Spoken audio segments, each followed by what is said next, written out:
Hello friends, स्वागत है अपने चैनल में।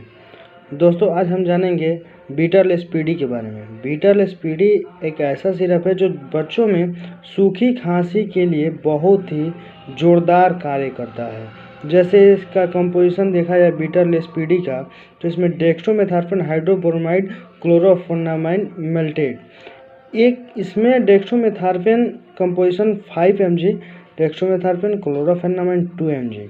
और इसके प्राइस की बात करें तो ये 75 रुपीज़ है। और इसके कंपनी का बात करें तो इसे श्रीनिवासन कंपनी बनाती है। ये बच्चों में सूखे खांसी के लिए बहुत ही बेहतर कार्य करता है।